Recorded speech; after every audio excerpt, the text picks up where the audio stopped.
Presenting the classics of Sam P. Chaladurai. Sam P. Chaladurai அவர்களின் போதனை களஞ்சியத்திலிருந்து பெருக்கத்தை குறித்து, அதிகமாவதை குறித்து சில காரியங்களை நான் சொல்லி வந்திருக்கிறேன். இன்றைக்கு தொடர்ந்து இன்னும் சில காரியங்களை உங்களுக்கு எடுத்து காண்பிக்க போகிறேன். அதிகமாவதற்கு என்ன செய்ய வேண்டும், என்ன நடக்க வேண்டும் என்பதை குறித்து நாம் பார்த்தோம். முதலாவது, கர்த்தரை கனம் பண்ண வேண்டும். கர்த்தரை கனம் பண்ணால்தான் இந்த பெருக்கம் வாழ்க்கையில ஏற்படும். இரண்டாவது, ஜாக்கிரதை, கவனம். எல்லாவற்றிலேயும், தொழில செய்கிற வேலையிலே கவனம். இதெல்லாம் பார்த்தோம் நாம். இப்போ மூன்றாவது ஒரு காரியத்தை காண்பிக்க போகிறேன். அது என்னவென்றால், கர்த்தர் நான் பெருக வேண்டும் என்று விரும்புகிறார் என்கிற ஒரு நிச்சயம் நமக்குள்ள இருக்கணும். இதுதான் கர்த்தருடைய சித்தம். இப்படிதான் இருக்கணும். நான் மறுபடியும் சொல்றேன் பாருங்க. எப்படி வேணா இருக்கலாம் பிரதர்ன்றது தப்பு. இருக்க முடியாது. எப்படி இருந்தா என்ன பிரதர்? அதெல்லாம் ஒண்ணும் இல்ல பிரதர்.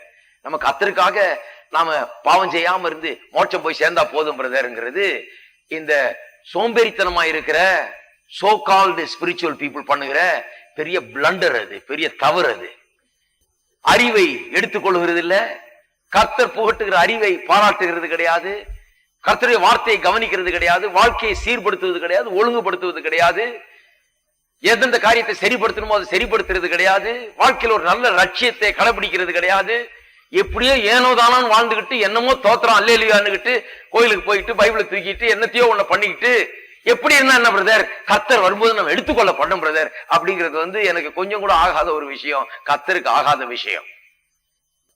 ஏனென்றால் இந்த பூமியில கர்த்தர் நம்ம ஒரு நோக்கத்தோடு வைத்திருக்கிறார். நான் எப்படி வேணா வாழ முடியாது. எல்லா விதத்திலும் ஒரு குறிப்பிட்ட விதத்துலதான் நான் வாழ வேண்டும்.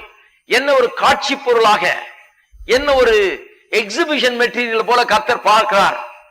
நான் இங்க நல்லா இருப்பது ரொம்ப அவசியம். நான் பெருகுவது அவசியம். நான் முன்னேறுவது அவசியம். நான் இன்றைக்கு ஒருவேளை தாழ்வான நிலையில இருக்கலாம், நாளைக்கு நான் நல்லா இருக்கிறது அவசியம். ஏன்னா இதை ஜனங்க பார்க்கணும், உங்களை சுத்தி உள்ளவர்கள் பார்க்கணும், உங்க ஜாதி ஜனங்கள் பார்க்கணும், உங்கள் இனத்தார் பார்க்க வேண்டும், அவர்கள் பார்த்து ஆச்சரியம் அடைய வேண்டும். வேதம் சொல்லுகிறது, பூமியில் உள்ள ஜனங்கள் எல்லாம் உங்களை கண்டு பயப்படுவார்கள் என்று. பயப்படுவார்கள் வேதம் சொல்லும் போதெல்லாம் பயம் அப்படியே நடுங்குவார்கள் இல்ல. நம்ம என்ன கொலையா பண்ணிட போறோம்? பயப்படுவார்கள் அப்படி பயப்படுவார்கள் என்றல்ல. பயப்படுவார்கள் மரியாதை கொடுப்பார்கள். கர்த்தருக்கு பயப்படுறதுன்னா என்ன? கனம் பண்ணுகிறது, கர்த்தரை மரியாதை கொடுக்கிறது. பயப்படுறாங்கன்ற வார்த்தை அதுதான் வேதத்துல அநேக நேரத்தில் அந்த அர்த்தத்தோடு தான் சொல்லப்பட்டிருக்கிறது. எல்லாரும் கண்டு பயப்படுவார்கள் சொன்னா எல்லாரும் உங்களுக்கு மரியாதை கொடுப்பார்கள். உங்களுக்கு மரியாதை கொடுக்கும் போது அது யாருக்கு மரியாதை? கர்த்தருக்கு மரியாதை. ஏன் அது கர்த்தருக்கு மரியாதை? உங்களுக்கு கொடுக்கிற மரியாதை யாருக்கு மரியாதை? கர்த்தருக்கு மரியாதை. ஏன் அது கர்த்தருக்கு மரியாதைன்னு சொல்றேன்? ஏன்னா உங்களை இப்படி ஆக்குனவர் யாரு? அவர் தான். அப்போ உங்களை பார்த்து மற்றவர்கள் மதிக்கிற அளவுக்கு நாம் நடந்து கொள்ளும் போது, மற்றவர்கள் நம்மை மதிக்கிற அளவுக்கு நாம் உயரும் போது, மற்றவர்கள் நம்மை நோக்கி பார்க்கிற அளவுக்கு, நம்ம ஏளனமா பார்க்காதபடிக்கு, கேவலமா பார்க்காதபடிக்கு, அவர்கள் நம்மை கண்ணோக்கி பார்க்கிற அளவுக்கு, உயர்வாய் பார்க்கிற அளவுக்கு, நம்மை போற்ற தகுந்த அளவுக்கு நாம் உயரும் போது, வாழ்க்கையில பிரச்சனைகளை மேற்கொள்ளும் போது, ஜெயிக்கும் போது, எல்லாத்துல இருந்து மீண்டு மேல வரும்போது, ஜெயிக்கும் போது, மக்கள் நம்ம பார்க்கும் போது, அவர்கள் நமக்கு மரியாதை செலுத்தும் போது, மெய்யாகவே அது நமக்கு இல்ல மரியாதை, கர்த்தருக்கு மரியாதை. ஏனென்றால் கர்த்தர் தான் நமக்கு உதவி செஞ்சிருக்காரு. கர்த்தர் தான் நம்ம இப்படி மாற்றி இருக்கிறார் இல்லைங்களா? நான் ஒரு ஊழியக்காரனா இருக்கிறேன். எனக்கு ஜனங்கள் மரியாதை கொடுக்கிறார்கள் சொன்னா அது எனக்கு அல்ல. நான் ஏதோ என்னத்தையோ ஒரு சட்டையை மாட்டிட்டு வந்து இப்படி நிக்கிறதுனால ஜனங்க மரியாதை கொடுக்கல. எனக்கு கர்த்தருடைய வார்த்தை நிமித்தம் மரியாதை கொடுக்கிறார்கள். எனக்கு கொடுக்கப்படுகிற மரியாதை அல்ல, அது கர்த்தருக்கே கொடுக்கப்படுகிற மரியாதை. அதை நாம் எண்ணி பார்க்க வேண்டும். ஆகவேதான் ரொம்ப முக்கியம். ஜனங்கள் பார்த்து பயப்படுகிற அளவுக்கு நாம் வாழ்வது ரொம்ப முக்கியம். அப்படி வாழ வேண்டும் என்கிற ஒரு லட்சியத்தை உடையவர்களா இருக்கிறது அவசியம். சும்மா கோயிலுக்கு போயிட்டு வந்து எப்படியோ வாழ்ந்தா பரவாயில்ல பிரதர், போய் சேர்ந்தா போதும் பிரதர், மோட்சம் போனா போதும் பிரதர்ன்னு சொல்றதெல்லாம் அந்த மாதிரி ஆட்களோடய சேராதீங்க. அவங்க சொல்றதையும் கவனிக்காதீங்க. அவங்களுக்கு ஒன்றும் புரியல, விளங்கல. அவங்களும் முன்னேற போறதில்லை, உங்களையும் முன்னேற விட போறதில்லை. ஆகவேதான் இந்த சபை இருக்குது. ஆகவேதான் இப்படி போதிக்கிறோம் நாம. ஆகவேதான் ஒரு நிச்சயம் வேணும், ஒரு உறுதி, ஒரு லட்சியம் உள்ளத்துல வேணும். இப்படித்தான் நான் இருக்கணும், இப்படி இருந்தா தான் கர்த்தருக்கு மகிமை, இப்படி இருந்தா கர்த்தரின் நாம் மகிமைப்படும். இவாஞ்சலைசேஷன் பற்றி பேசுகிறோம். சுவிசேஷமயமாக்குறது பற்றி, எப்படி சுவிசேஷம் அறிவிக்க வேணும், எல்லாத்தையும் சொல்லணுமாக்கும், எல்லாரையும் கர்த்தருக்குள்ள கொண்டு வரணுமாக்கும், இந்த பெரிய வாஞ்சையெல்லாம் இருக்குது. நான் சொல்லுகிறேன், பெரிய ஒர்க் ஆஃப் இவாஞ்சலைசேஷன், பெரிய சுவிசேஷம் அறிவிக்கிற பணியிலேயே மிகச்சிறந்த பணி என்னன்னா, நீங்க மாறி உங்களுக்குள்ள ஒரு புரட்சிகரமான ஒரு மாற்றம் உண்டாகி, நீங்க அந்த வாழ்க்கையில ஒரு புரட்சிகரமான விதத்துல மாற்றப்பட்டு வெற்றியோட வாழ்ந்து ஜெயத்தோட வாழ்ந்து முன்னேறி நன்றா இருக்கும் போது அதை விட ஒரு பெரிய சாட்சி இல்ல. நீங்க இப்ப கத்தி கத்தி சொன்னாலும் அவன் போப்பா என் கடவுளை தேவலாம் போல இருக்கு, உன் கடவுளோட போயிடுவான்.